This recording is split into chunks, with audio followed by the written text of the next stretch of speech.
Hai semua, okey jom kita terus selami topik ni dengan pantas sebab macam yang kita semua tahu, dapatkan dos insulin yang tepat ni memang sangat kritikal. Salah dos, bahaya.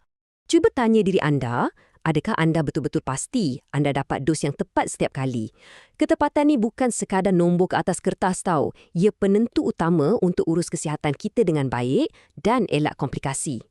Jadi, mari kita mula dengan fahami dulu asas picagari insulin. Picagari ni sebenarnya ada macam-macam spesifikasi. Ada beza dari segi saiz, panjang jaruh dan tolok. Tapi apa yang paling menarik ialah huruf U kat botol tu. U tu bermaksud unit per mililiter, iaitu tahap kepekatan insulin anda. Dua jenis utama yang kita selalu jumpa ialah U100 dan U40. Senang je nak ingat kan? Seterusnya, mari kita tengok macam mana pula nak ukur dos anda ni.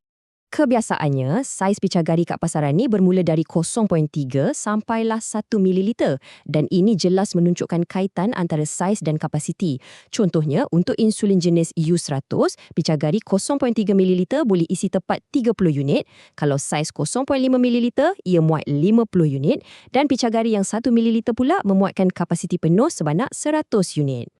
Bahagian terakhir tapi sama pentingnya, penyimpanan insulin yang betul.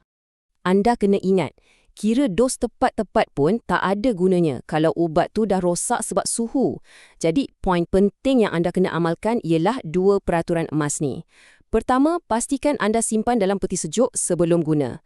Dan kedua, bila dah buka tu, tolong jauhkan daripada haba atau tempat panas.